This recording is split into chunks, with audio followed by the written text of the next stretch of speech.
We all know the cycle. You lock onto a massive target, ride a surge of initial adrenaline, and push yourself to the absolute limit, until the energy runs out and the new routine falls apart. The problem starts with the question we ask ourselves: what do I want to achieve? That gives you a destination, but it completely ignores the engine required to actually get you there. Relying on raw motivation forces your brain to burn massive amounts of energy. Biologically, your mind is designed to do the exact opposite, to conserve effort at all costs. These failures are often the result of a system optimized for efficiency over a new, difficult goal. Your brain is simply following its own internal blueprint for saving energy. Every single day, your brain relies on a background loop of automatic routines, so it doesn't have to consciously think about every move you make. As James Clear observes in Atomic Habits, we do not rise to the level of our goals. We inevitably fall to the level of our systems. If you want to change your output permanently, you have to stop fixating on the finish line and start reprogramming this background algorithm. Let's freeze a completely ordinary moment in time. A phone screen lights up and vibrates on a wooden desk. This diagram illustrates the 4 distinct stages of an automatic habit. It begins here with the cue, the raw environmental signal that triggers the entire sequence. The millisecond that signal registers, your subconscious mind begins processing it. This creates the craving.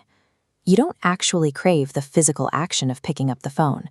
You crave the dopamine release of distraction. That craving manifests as a spike in internal tension. Your brain detects a gap between where you are and where you want to be, and it demands immediate resolution. That demand leads to the response, the physical action you take. Whether this step happens is entirely dictated by physical friction. If the phone is across the room, the barrier is high.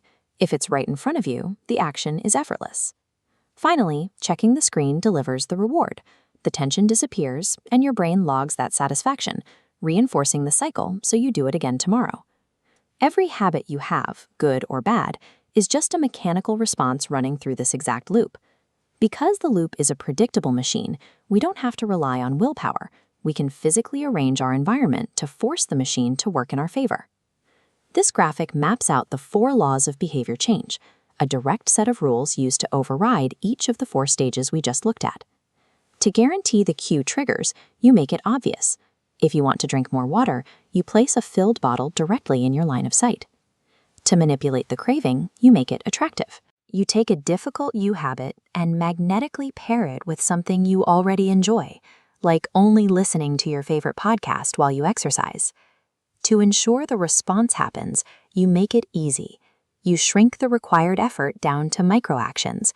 Instead of committing to read a whole chapter, you commit to reading 1 single page, completely flattening the friction. And to lock in the reward, you make it satisfying. You use a habit tracker to visually log your progress, delivering the immediate dopamine hit your brain needs to repeat the action. When you organize your physical space around these 4 rules, executing the right behavior naturally becomes the path of least resistance. Even with a perfectly designed system, people still quit. They quit because they expect visible progress immediately. This line graph compares 2 trajectories over time. The flat line represents doing nothing, while the curve represents getting exactly 1% better every day. For a long time, the tiny daily improvements look completely invisible, but eventually that consistency compounds. The curve angles upward, representing the point where small gains finally transform into visible results. Consistency always beats intensity. Missing a single workout doesn't destroy the system, as long as you return to the math and let the habit compound. Hacking this 4-step loop gives you a massive advantage in productivity, but that is actually a secondary benefit. The primary function of a habit is identity creation. Every time you complete a positive cycle, you are casting a neurological vote for the exact type of person you want to be. The central question shifts. You stop asking, "What do I want to achieve?" and you start asking, "Who do I want to become?" A person who reads every day is a reader. A person who exercises is an athlete. Once your daily routines prove your identity to yourself, you stop needing willpower to force the action. It just becomes who you are. These small atomic actions function as the components of a larger system. By adjusting these gears, you shift the trajectory of your daily routine and your future self.